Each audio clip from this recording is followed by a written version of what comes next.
ಈಗ ಇದೆಯಲ್ಲ ನಮ್ಮ ರಾಜ್ಯದಲ್ಲಿ ಏನಾದರೂ ಒಂದು ಕಾರ್ಯಕ್ರಮ, ದರ್ಗಾ ಆಗಲಿ, ಜಾತ್ರೆ ಆಗಲಿ, ಒಂದು ನಾಟಕ ಆಗಲಿ, ಒಂದು ಕಾರ್ಯಕ್ರಮ ಆಗಲಿ, ಜನರಲ್ ಆಗಿ ಪರ್ಮಿಷನ್ ತಗೊಳ್ತೀವಿ.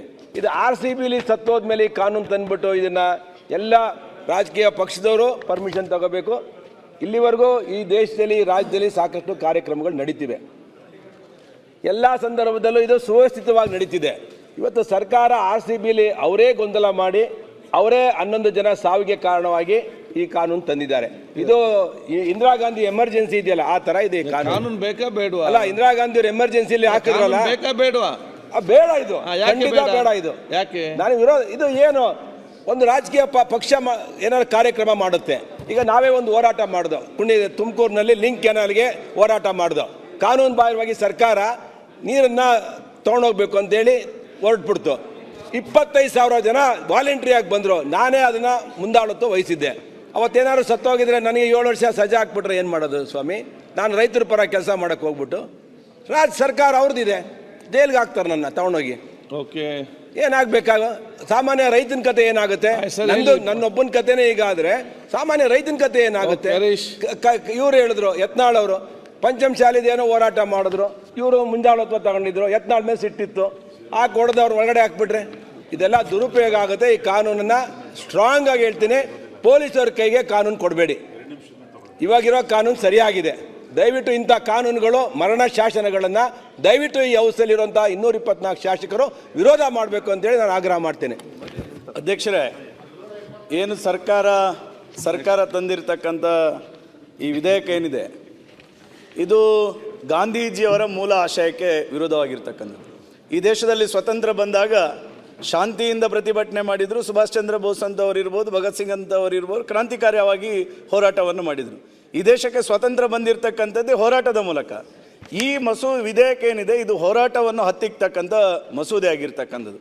ಇವತ್ತು ಮೊನ್ನೆ ನಡೆದಿರ್ತಕ್ಕಂಥ ಏನು IPLನ ಸಂದರ್ಭದಲ್ಲಿ ಆಗಿರ್ತಕ್ಕಂಥ ಘಟನೆಯನ್ನು ಉದ್ದೇಶವಾಗಿಟ್ಟುಕೊಂಡು ಈ ಬಿಲ್ ತಂದಿದ್ರೆ, ಎತ್ತಿಗೆ ಜ್ವರ ಬಂದರೆ ಎಮ್ಮೆಗೆ ಬರೆ ಎನ್ನುವ ರೀತಿಯಲ್ಲಿ ಆಯಿತು. ಇದು ಇವತ್ತು ಅನೇಕ ವಿದ್ಯಾರ್ಥಿ ಹೋರಾಟಗಳು ಈ ದೇಶದಲ್ಲಿ ಅನೇಕ ಪರಿವರ್ತನೆಗಳನ್ನು ತಂದಿದೆ.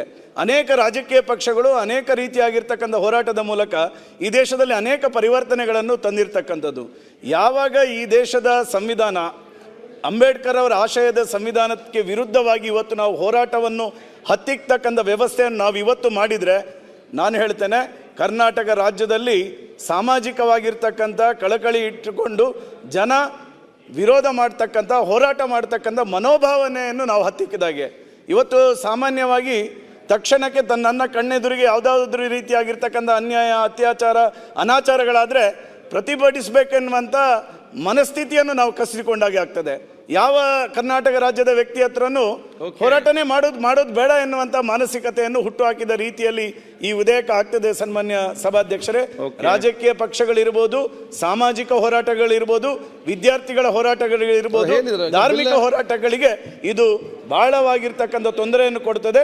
ನಾನು ಕಡಾಖಂಡಿತವಾಗಿ ಹೇಳ್ತೇನೆ, ಈ ವಿಧೇಯಕವನ್ನು ಮತ್ತೊಮ್ಮೆ ನೀವು ಸರ್ಕಾರ ಆಲೋಚನೆ ಮಾಡಬೇಕು ಎನ್ನುವಂಥದ್ದನ್ನು ನಾನು ಈ ಸಂದರ್ಭ ಹೇಳ್ತೇನೆ.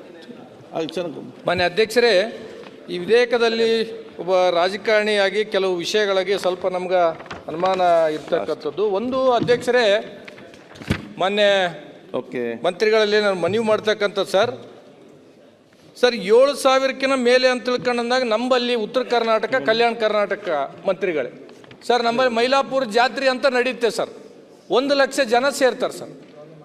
ಈಗ ಅಬ್ಬೆ ತುಮಕೂರು ಜಾತ್ರೆ ಅಂತ ನಡೆಯುತ್ತೆ ಸರ್, ಅಲ್ಲಿ 50ರಿಂದ 60 ಸಾವಿರ ಜನ ಒಂದು ವಾರ ಇರ್ತಾರೆ ಸರ್. ಈಗ ಇದು ಏನಾಗುತ್ತೆ ಸರ್ ಅಂತಂದರೆ, ಈಗ ನೀವು ಕೊಡ್ತಕ್ಕಂಥ ಕಾಯ್ದೆ ಏನಪ್ಪ ಅಂತಂದರೆ, ಆ ಬ್ರಿಟಿಷರು ಆಳ್ವಕ್ಕೆ ಹೋಗಿ ಪೊಲೀಸ್ ಎಂಬ ಬ್ರಿಟಿಷರನ್ನ ನಮ್ಮ ಮೇಲೆ ಏನಪ್ಪಂದ್ರೆ ಏರ್ತಕ್ಕಂಥ ಕೆಲಸ ಆಗುತ್ತೆ ಮಂತ್ರಿಗಳೇ. ಒಂದೇದು ಸರ್ ಎರಡನೇದು ಏನು ಮಾಡಿದ್ದೀರಿ ಸರ್ ಅಂದರೆ, 10 ದಿನ ಮುಂಚಿತವಾಗಿ ಪರ್ಮಿಷನ್ ತಗೋಬೇಕಂತ ಹೇಳ್ತೀರಿ ಸರ್. ಗೃಹ ಮಂತ್ರಿಗಳು ತಾವು ಮೊನ್ನೆ ಪೊಲೀಸ್ ಸ್ಟೇಷನ್ ಉದ್ಘಾಟನೆಗೆ ಯಾದಗಿರಿಗೆ ಬಂದ್ಬಿಟ್ರಿ. 2 ದಿನ ಮುಂಚೆನೆ ಅಂತಂದ್ರೆ ಕಾರ್ಯಕ್ರಮನ ಆಯೋಜನೆ ಮಾಡಂತ ಹೇಳಿದ್ರಿ ಸರ್. ಒಂದ್ ನಿಮಿಷ ದಯಮಾಡಿ ಸರ್, ಬಿಲ್ ಮೇಲೆ ಮಾತಾಡೋದು ನಮಗೆ ಮಾತಾಡಕ್ ಬೇಡಂದ್ರೆ ನಾ ಕೊಡ್ತೀನಿ ಸರ್. ಅಲ್ಲ ಬಿಲ್ ಮೇಲೆ ಮಾತಾಡೋದು ಬೇಡ ಅಂತಂದ್ರೆ ಬಿಲ್ ನಾನು ನೀವು ಕೂರ್ತೀನಿ ಸರ್. ಮಾತಾಡಿ, ಬಿಲ್ಲಿಗೆ ಏನ್ ಸರ್ ಸಂಬಂಧಪಟ್ಟ ಹಾಗೆ ಸುಮ್ನೆ ಮಾತಾಡಿ. ಕೆಲ ವಿಷಯಗಳನ್ನ ನಾವು ಕೇಳ್ಬಾರ್ದು ಆಯ್ತು, clarity ನೀವು- ಅಂದ್ರೆ ನಾನು- ಪ್ರತಿ ಸಲ ನಾವು ಮಾತಾಡಿದಾಗಲ್ಲ ಮಾತಾಡಬೇಡ ನಾನು ಮಾತಾಡಬಾರ್ದು, ನೀವು ಬಿಲ್ಲಿಗೆ ಸಂಬಂಧಪಟ್ಟ ಸರ್, ಬಿಲ್ಲಿಗೆ ಸಂಬಂಧ ಮಾತಾಡಕತ್ತೀನಿ, ನಾನು ಮನೆ ಕೇಳಕತ್ತಿಲ್ಲ. ಹಿಂದಿನ ಸ್ಟೋರಿಯಲ್ಲಿ ಹೇಳಿಕೊಂಡು ಬಂದ್ರೆ ಎಷ್ಟು ನನಗೆ ಮಾತಾಡ್ಲಿ ಆಗ್ತದೆ ಬಿಲ್ಲಲ್ಲಿ? ನೀವು ಪ್ರತಿ ಸಲ ಇಡೀ ದಿವಸ ಮಾತಾಡಿದಾಗಲ್ಲ ಬಿಲ್ಲಲ್ಲಿ ಮಾತಾಡಿದ್ರೆ ಮಾತಾಡ್ಬೇಕಾ? ನಮ್ಮ ಬಾಯಿ ಇಡೀ ದಿವಸ- ಮುಚ್ಚಕ್ಕಂತ ಕೆಲಸ ಇಡೀ ದಿವಸ ಮಾಡ್ಬೇಡಿ. ಬಿಲ್ಲಲ್ಲಿ ಮಾತಾಡಿ. ನಿಮ್ಗೆ ಬಿಲ್ ಬೇಕಾ ಬೇಡ? ನನ್ನ ಮನೆ ಯಾಕೆ ಕೇಳಕತ್ತೀರಾ? ಬೇಕು ಯಾಕೆ ಬೇಡ? ನಾನು ಬಿಲ್ಲಿನ ಬಗ್ಗೆನೇ ಮಾತಾಡೋದು. ಹಿಂದಿನ ನಾನು ನನ್ನ ಮನೆ ಕೇಳಕತ್ತಿಲ್ಲ. ಉದಾಹರಣೆ ಕೊಟ್ರೆ ಆಗ್ತದೆ ನೀನು ನೀವು ಪ್ರತಿ ಸಲ ಈ ರೀತಿ ನಮ್ಮನ್ನ ಹತ್ತಿಕ್ಕಂತ ಕೆಲಸ ಮಾಡಬಾರ್ದು. ಬಿಲ್ ಬೇಕಾ ಬೇಡವಾ? ನೀವು ಪ್ರತಿ ಸಲ ನಮ್ಮ ಮಾತಿಗೆ ಹತ್ತಿಕ್ಕಂತ ಕೆಲಸ ಮಾತಾಡಿ, ಅದನ್ನು ನೀವು ಮಾತಾಡಿ ವಿಚಾರ ಮಾಡಿ. ಪ್ರತಿ ಸಲ ನಾವು ಮಾತಾಡೋ ಪ್ರತಿ ಸಲ ಕೂಡ ಅದನ್ನೇ ನಾನು ಹೇಳುವಂತದ್ದು ನಿಮ್ಗೆ. ಪ್ರತಿ ಸಲ ಅದನ್ನೇ ನಾನು ಹೇಳ್ತಾ ಇದ್ದೇನೆ. ಪ್ರತಿ ಸಲ ನೀವು ನಾವು ಮಾತಾಡ್ತಕ್ಕಂಥ ಹತ್ತಿಕ್ಕಂತ ಕೆಲಸ ಬಿಲ್ ಬೇಕಾ ಬೇಡವಾ? ಅಧ್ಯಕ್ಷರೇ, ಯಾವುದೇ ಒಂದು ಮಾತಾಡಬೇಕಾದ್ರೆ ಒಂದು ಸ್ವಲ್ಪ ಆಚೆ ಈಚೆ ತಗೊಳ್ಬೇಕಾಗ್ತದೆ ನೀವು ಸರ್. ಈ ರೀತಿ ನೀವು ಮಾತಾಡಿಕೊಂಡು ಹೇಗೆ? ನಾನು ಮಾತಾಡೋದು ಏನು ನಾನು ಹೇಳ್ದು ಕೇಳಿ. ನಾನು ಹೇಳುವಂತದ್ದು ಬಿಲ್ ಏನ್ ಸಮಸ್ಯೆ ಇದೆ? ಅವರು ಬೆಲ್ಗಂ ಬಗ್ಗೆ ಮಾತಾಡ್ತಾರೆ, ಇನ್ನೊಂದು ಬಗ್ಗೆ ಮಾತಾಡ್ತಾರೆ. ಪ್ರತಿ ಸಲ ಅಗೌರವ ಮಾಡ್ತಾರೆ. ನಾವು ಟಾರ್ಗೆಟ್ ಮಾಡ್ತಾರೆ. ಗೊತ್ತಿದಮ್ಮ, ನಾನು ಹೇಳ್ದು ಕೇಳಿ. ನಾ ಹೇಳ್ದು ಕೇಳಿ. ನೀವು ನಾವು ಮಾತಾಡಿದ್ರೆ ನೀವು ಬಿಲ್ಲಿಗೆ ಸಂಬಂಧಪಟ್ಟ ಹೋಗಿ ಅದು ಹೇಳ್ತೇನೆ ನಾನು. ಈ ತರ ಎಲ್ಲ ಅಗೌರವ ಮಾಡಿ ಸದಸ್ಯರಿಗೆ ಬಿಲ್ಲಿಗೆ ಸಂಬಂಧಪಟ್ಟ ಈ ತರ ಅಗೌರವ ಮಾಡಬಾರ್ದು. ನಾವು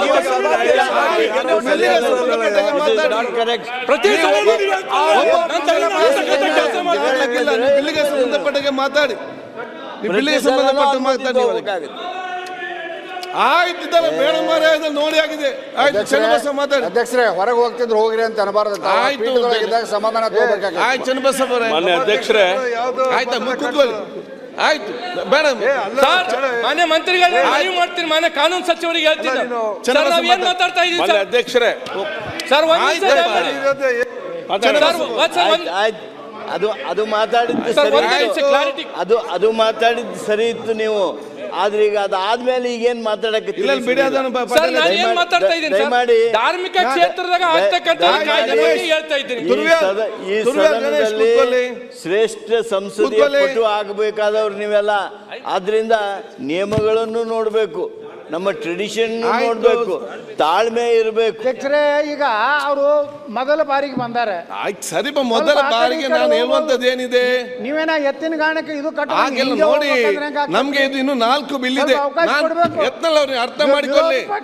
ಇಲ್ಲೀಗ ಇನ್ನು 4 ಬಿಲ್ ಇದೆ. ಅಧಿಕಾರಿ ಇತ್ತು, ಅದನ್ನ ನಾವು ಉಪಯೋಗ ನಾನು ಮಾಡ್ತೀವಿ. ಹೇಳ್ದು ಕೇಳಿ. ಅದಕ್ಕೆ ದಯವಿಟ್ಟು ವಿದೇಶ ಶಾಸಕರ ರಕ್ಷಣೆಗೆ ನೀವು ನಾನು ಹೇಳ್ದು ನೀವು ಕೇಳಿ. ಹಿಂಗ ಮೇಲಿಂದ ಮೇಲೆ ನೀವು ಹೇಳ್ಬಿಟ್ರೆ ಪಾಪ ಅವ್ರು ಹೆಂಗ್ ನಾನು ಮಾತಾಡ್ಬೇಕು? ಮಾತಾಡ್ ಕೇಳಿ. ದಯವಿಟ್ಟು ತಾವು ಟೆಂಪರ್ ಆಗ್ಬೇಡ್ರಿ. ಹಾಗೆಲ್ಲ ನಾನು ಬಾಳ ಆರಾಮಾಗಿದ್ದೇನೆ. Who speaks less, who is speak less ಅಂದ್ರೆ ಯಾರು ಕಡಿಮೆ ಮಾತಾಡ್ತಾರೆ ಅವ್ರ ಸ್ಪೀಕರ್. ಸರಿ, ಈಗ ನೀವು ಪ್ರತಿಯೊಂದಕ್ಕ ಓಕೆ ಮುಗಿಸಿ ಓಕೆ ಅದಲ್ಲ. ಮುಗಿಸಿ ಅನ್ಕೋತ ಕೂತ್ರೆ ನಮ್ಮಲ್ಲಿ ಏನು ಹೇಳಬೇಕಾಗಿರ್ತವಲ್ಲ ಆ ಭಾವನೆಗಳಿಗೆ ಒಳಗೆ ನುಗ್ಗಬೇಕಾಗ್ತದೆ. ಈಗ ನೋಡಿ, ಇಲ್ಲಿ ಈಗ ಪ್ರಥಮ ಬಿಲ್ ಮಾತ್ರ ಬಂದಿದೆ, ಇನ್ನು 4 ಬಿಲ್ ಬರ್ಲಿಕ್ಕಿದೆ. ಇದನ್ನ 4-5 ಜನ ಮಾತಾಡಿದ್ದಾರೆ. ಈಗಾಗಲೇ ಒಂದು ಬಿಲ್ಲಿಗೆ ಇಷ್ಟು ಜನ ಕೂಡ ಮಾತಾಡಿದಂತ ಎಲ್ಲಿ ಇರುವುದಿಲ್ಲ. 2-3 ಜನ ಮಾತಾಡಿ ಮತ್ತೆ ನೇರವಾಗಿ ತರ್ತಾರೆ. ಅದು ಕೂಡ ಫಸ್ಟ್ ಟೈಮ್ ಇರಲಿ, ಇನ್ನೊಬ್ರು ಇರಲಿ ಅಂತೇಳಿ ನಾವು ಇವತ್ತು ಮಾತಾಡೋ ಅವಕಾಶ ಮಾಡಿ ಕೊಡ್ತಾ ಇದ್ದೇವೆ. ಕೂತ್ಕೊಳ್ಳಿ. ನೀವು ಹೆಚ್ಚು ಸಮಯ ಕೊಟ್ಬಿಡ್ತೀರಾ? ಟೈಮ್ ಲಿಮಿಟ್ ಮಾಡಿ ಸರ್. ಒಬ್ಬ ಸದಸ್ಯನಿಗೆ 2 ನಿಮಿಷ ಮುಗಿಸೋದು ಹೇಳಿ ನೀವು. ನೀವು ಪಾರ್ಲಿಮೆಂಟ್ ಸರ್, ನೀವು ಪಾರ್ಲಿಮೆಂಟ್ ತೆಗೆದು ನೋಡಿ.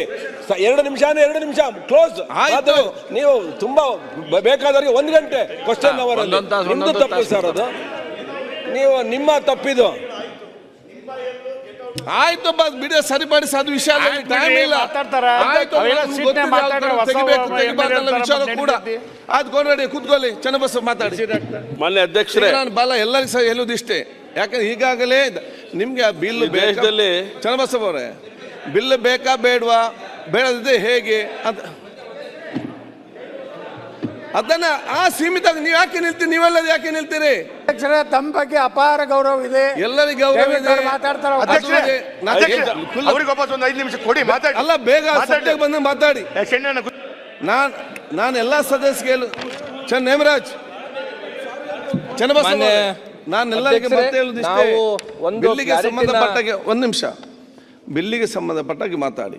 ಒಂದು ವಿಚಾರ ನಮ್ಗೆ ಹೇಳಲಿಕ್ಕೆ ಬಹಳಷ್ಟು ಇರ್ಬೋದು, ಇಲ್ಲ ಅಂತ ಅಲ್ಲ. ಆದರೆ ಇಲ್ಲಿ ಸಮಯಬದ್ಧ ವಿಚಾರ ಇದೆ. ನಾನೀಗ ಸುರೇಶ್ ಅವ್ರ ಮಾತಾಡಿ ಹೇಳಿದೆ, ನಿಮಗೆ ಬಿಲ್ಲು ಬೇಕಾ ಬೇಡವಾ, ಯಾಕೆ ಬೇಡ, ಪೂಂಜವ್ರು ಮಾತಾಡಿದ್ರು. ಆಗ ಯಾರಾದರೂ ಕೂಡ ಆ ಲಿಮಿಟೆಡ್ ಆಗಿದೆ. ನಮಗೆ ಹೇಳಲಿಕ್ಕೆ ಭಾಳಷ್ಟು ಉದಾಹರಣೆ ಕೊಡಲಿಕ್ಕಿದೆ. ಅದು ಎಲ್ಲಿ ಎಲ್ಲ ಕೊಡ್ಲಿಕ್ಕೆ ಆಗ್ತದಾ? ಯಾಕೆ ಬೇಕು ಬೇಡ, ಏನು ಆ ಪಾಯಿಂಟ್ ಏನು ಮಿಸ್ಟೇಕ್ ಇದೆ. ಪ್ರತಿಪಕ್ಷ ನಾಯಕರು ಮಾತಾಡಿದರು, ಇನ್ನೊಬ್ಬರು ಎಷ್ಟೊತ್ತು ಮಾತಾಡಿದರು.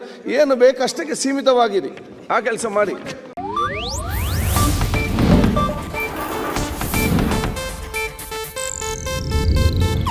ಇದು ಏಷ್ಯಾನೆಟ್ ನ್ಯೂಸ್ ನೆಟ್ವರ್ಕ್ ಪ್ರಸ್ತುತಿ.